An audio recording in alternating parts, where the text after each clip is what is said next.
Versículo de número 9. Assim como os céus são mais altos do que a terra, também os meus caminhos são mais altos do que os seus caminhos, e os meus pensamentos mais altos do que os seus pensamentos. Os nossos pensamentos são bem menores do que os pensamentos de Deus em nossas vidas. O que Deus ele tem preparado para a tua vida, meu querido, é coisas grandes. Mas para que isso venha se cumprir, você precisa se voltar verdadeiramente para Ele. Você está tendo nesta noite a grande oportunidade.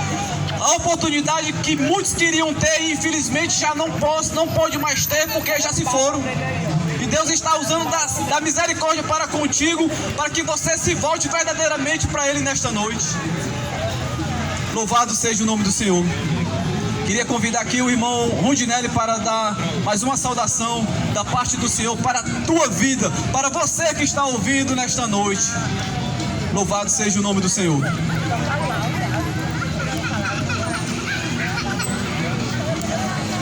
Glória a Jesus. Eu quero saudar e cumprimentar os irmãos e os ouvintes com a paz do Senhor.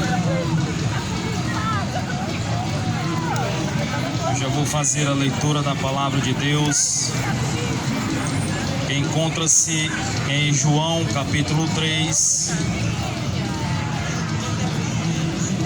a partir do versículo 8. Evangelho de João, capítulo 3, versículos 8, 9, 10 e 11, que assim nos diz a palavra do Senhor.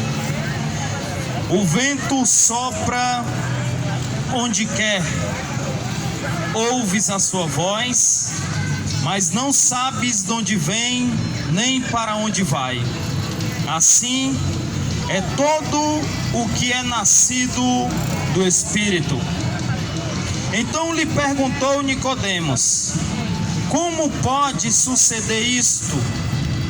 Jesus respondeu a ele, ou melhor, Jesus o indagou: tu és mestre em Israel e não compreende estas coisas? Em verdade te digo que nós dizemos o que sabemos e testificamos o que temos visto. Contudo, não aceitais o nosso testemunho. Louvado seja o nome do Senhor. É uma passagem que talvez você já tenha ouvido sobre uma conversa que Jesus teve com Nicodemos. Nicodemos, um homem conhecedor, um homem de muito estudo, um homem que conhecia a palavra de Deus, as leis, um homem de muito entendimento. E a gente voltando os versículos que antecederam esses, da qual eu fiz a leitura para você, chegou um certo dia e uma certa noite, Nicodemos vai aonde Jesus está, adentra na tenda onde Jesus estava, assenta-se e começa a questionar a Jesus sobre quem era Jesus Cristo. Porque Nicodemos presenciou as maravilhas de Jesus e tinha em seu coração que Jesus era verdadeiramente o Filho de Deus, mas ele queria ter mais certeza de quem era Jesus. Mas Jesus, já conhecendo o coração dele, Jesus indaga ele, coloca diante dele as palavras de que para que o homem pudesse se salvar, entrar no céu, estar na presença de Deus, o homem tinha que nascer de novo.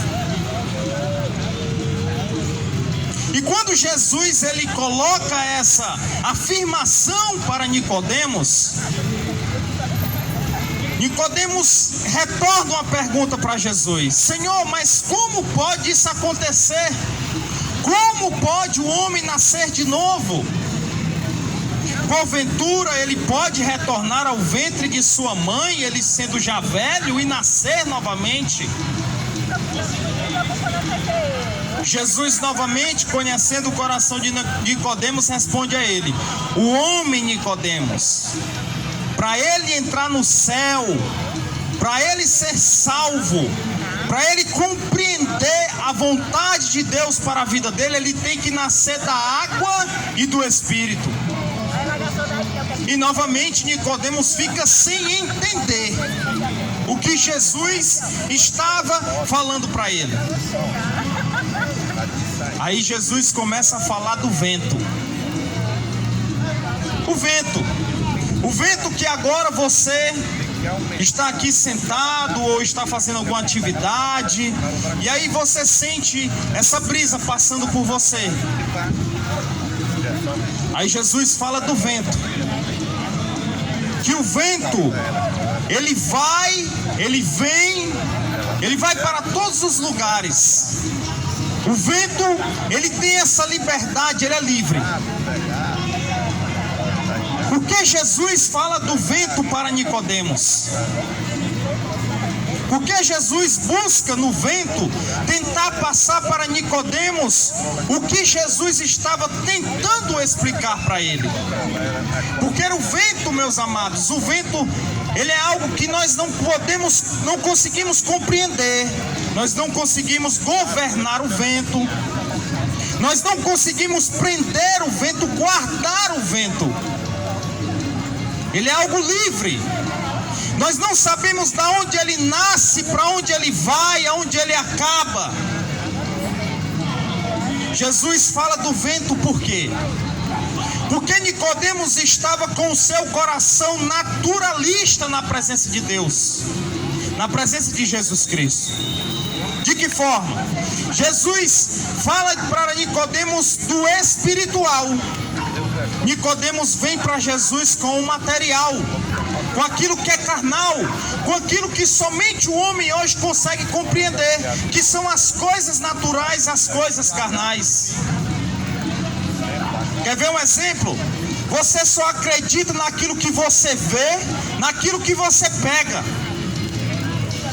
É difícil alguém dizer algo a você extraordinário e você acreditar de uma vez. Mas você só vai acreditar mais ainda quando você chegar e ver aquilo que te falaram, ou muito menos pegar. Existe uma história de que certa vez vários alunos estavam em uma sala de aula e o professor começou a falar sobre que Deus não existia, que o homem ele veio de uma, conforme a ciência fala, de uma explosão no universo, e aí o universo começou a aparecer, a existir, e depois veio o nascimento, a existência do homem com isso tudo. E aí um dos alunos que conhecia a palavra de Deus perguntou ao professor: professor, você tem certeza de que Deus não existe? E ele disse: Deus não existe. Aí ele: pois eu vou provar para você que Deus existe. Aí ele disse: pois me prove. Professor, em cima de sua mesa há uma caneta, pegue na caneta. E o professor então pegou naquela caneta. Aí ele pergunta: essa caneta, ela existe? Aí ele falou: existe. Por que ela existe, professor? Porque eu estou pegando nela, porque eu estou vendo ela. E Deus existe? Ele não. Por quê? Porque eu nem vejo ele e nem consigo pegar nele. E essa cadeira que está diante do Senhor, ela existe? O professor foi lá e pegou nela. Ele disse: sim, ela existe. E o aluno perguntou: por que ela existe? Porque eu consigo pegar nela, eu consigo me assentar nela e consigo vê-la. É, professor? Agora eu vou lhe fazer uma última pergunta para nós encerrarmos. Aí ele: faça. O Senhor tem cérebro? Aí ele falou: tenho. Por que o Senhor tem cérebro? Me prove. Aí ele ficou pensando: o Senhor não consegue pegar nele, não é isso? E nem ver ele, não é isso? Mas me prove que o Senhor tem cérebro. Aí ele disse: eu tenho cérebro porque ele faz eu pensar. Ele me dá as minhas funções de pegar, de ver, de ouvir. Eu sinto. Por isso eu tenho cérebro. Ele falou: da mesma forma é Deus. Nós não conseguimos pegar nele nem ver ele, mas nós sentimos ele nas nossas vidas. E principalmente quando o sol nasce pela manhã. É uma das maiores e extraordinárias formas de nos falar, de nos dizer que Deus existe.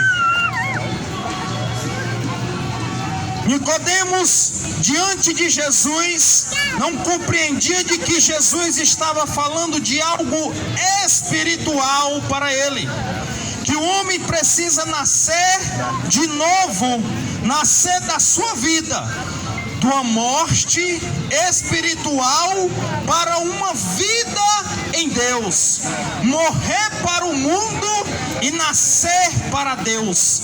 É uma metamorfose de novo nascimento em Cristo Jesus, aonde agora você vai viver para Cristo. Agora você vai viver para Deus.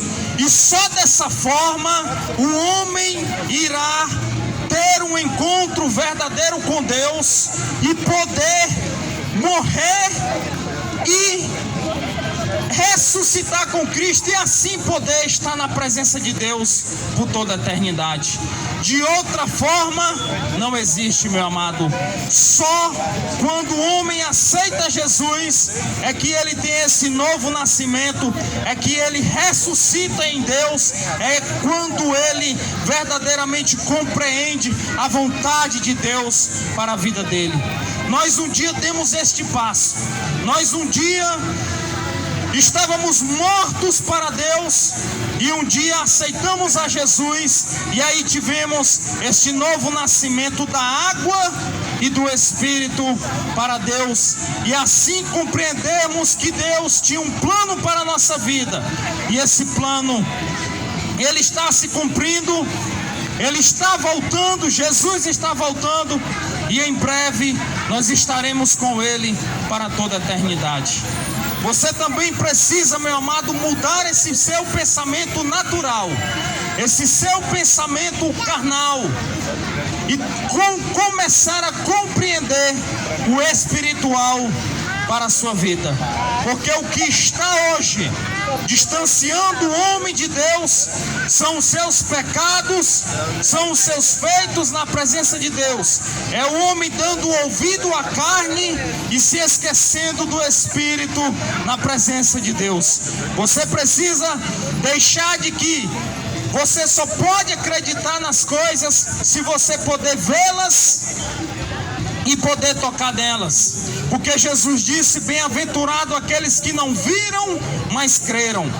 Nós não vimos Jesus, nós não estávamos ali vendo os milagres de Jesus, mas a sua palavra está aqui, e tudo que Ele faz na nossa vida prova que Ele um dia esteve nesse mundo, morreu, ao terceiro dia ressuscitou, hoje está à direita de Deus e em breve voltará para buscar a sua igreja. Nós cremos no espiritual de Deus para as nossas vidas. Nessas palavras, eu quero agradecer a Deus pela oportunidade. Que Deus abençoe a você, que Deus fique com você, que Deus te dê uma noite abençoada, em nome de Jesus. Amém.